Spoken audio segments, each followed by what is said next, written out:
Hoje eu vou explicar para vocês como é que vocês conseguem atrair aquilo que vocês têm mais medo. É isso mesmo. E não é lei da atração, não é esoterismo, muito menos cura quântica. É ciência e psicologia.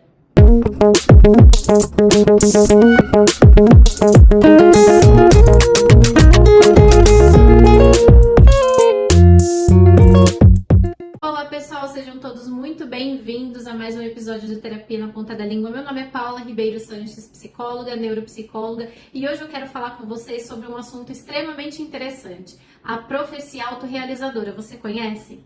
Mas calma pessoal, porque eu sei que esse nome é meio estranho, né? Profecia autorrealizadora, mas eu prometo pra vocês que não é nenhuma teoria da conspiração, nem cura quântica.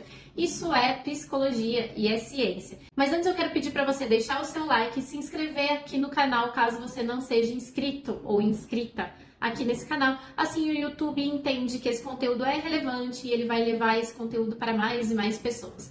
Dito isso, vamos voltar ao tema da nossa conversa de hoje. A profecia autorrealizadora é a ideia de que as nossas expectativas e as nossas crenças podem influenciar o comportamento das pessoas e até mesmo nosso próprio comportamento, de maneira que essas expectativas se tornam realidade. Então, a profecia realizadora, ela é um fenômeno onde uma experiência ou uma crença inicial provoca comportamentos que acabam realizando essa crença ou realizando essas expectativas. Agora vamos entender um pouco mais sobre isso. Eu vou trazer alguns exemplos para vocês. Me acompanha nesse primeiro exemplo que eu vou dar para vocês. Imagina uma sala de aula, um professor e os alunos. Esse professor acredita que alguns alunos dessa sala de aula são mais inteligentes que outros. Portanto, de uma forma bem inconsciente, e é bem inconsciente mesmo, esse professor acaba dando um suporte maior para esses alunos, ele acaba dando feedbacks mais positivos para esses alunos,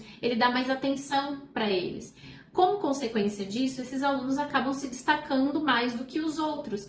E isso aí vai confirmar as expectativas ou as crenças que esse professor tem em relação a esses alunos. Um outro exemplo, vamos supor um gerente e os seus funcionários. Vamos supor que esse gerente ele acredita que tem um funcionário ali que ele é melhor, que ele se destaca mais. E aí esse gerente, então, ele dá mais responsabilidades para esse funcionário. Portanto, esse funcionário, ele vai ter mais oportunidade de se desenvolver, de mostrar mais o seu trabalho e ele vai se destacar mais. Isso também confirma as expectativas ou as crenças desse gerente que acredita que esse funcionário em específico tem mais potencial e é um melhor funcionário do que os outros. E agora, será que vocês começam a entender o porquê que vocês atraem aquilo que vocês têm mais medo? Vamos pegar os seguintes exemplos. Vamos pensar, então, que você está num relacionamento e nesse relacionamento você acredita que o seu parceiro ou a sua parceira é indiferente a você. Portanto, você começa a se comportar de uma forma mais defensiva, a se distanciar. Como consequência disso, o seu parceiro acaba realmente se afastando, ficando mais distante de você.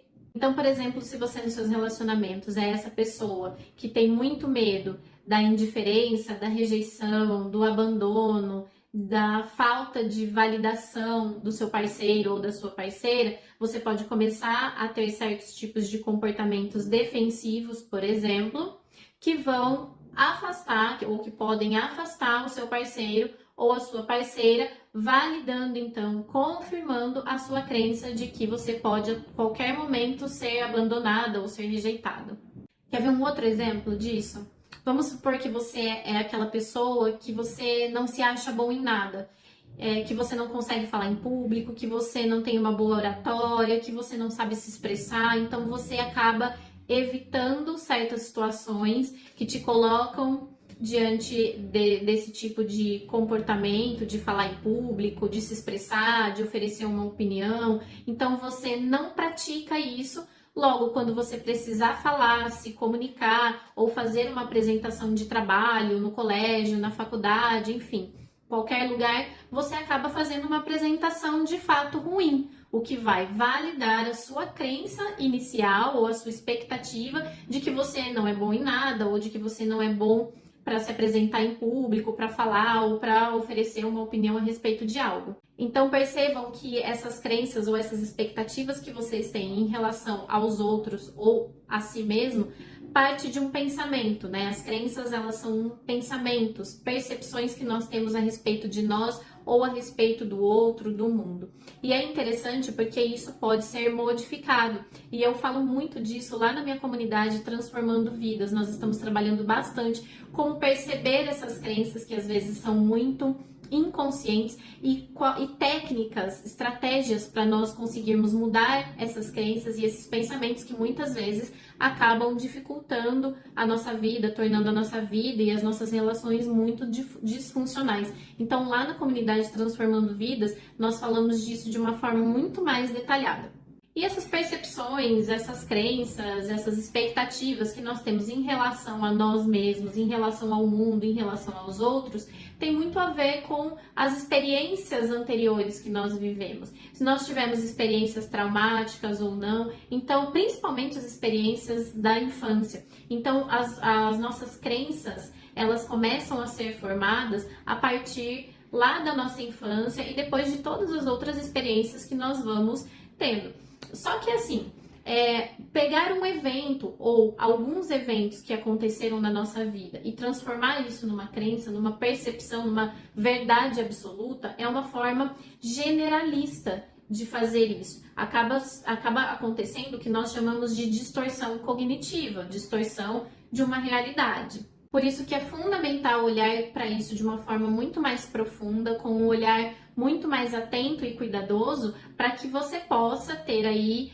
uma percepção real das coisas que acontecem com você, dentro e fora, né, de você, para que a sua vida se torne uma vida mais produtiva, uma vida de mais sucesso, de mais realizações profissionais, pessoais, nos seus relacionamentos, enfim. É por isso que é fundamental olhar para essas questões de uma forma muito mais profunda, onde você consiga identificar essas crenças, esses padrões de pensamento, essas expectativas que você tem em relação a você, em relação às outras pessoas, em relação ao mundo. E lá na comunidade nós fazemos isso de forma estratégica, de forma planejada, para que você consiga de verdade reconstruir, dar novos significados às suas crenças, às suas percepções e às suas expectativas e poder tornar assim a sua vida melhor, mais feliz, mais funcional, mais próspera, seja no trabalho, na vida pessoal ou nos seus relacionamentos. Então, vocês percebem como as suas expectativas, as suas crenças, ou seja, os seus pensamentos,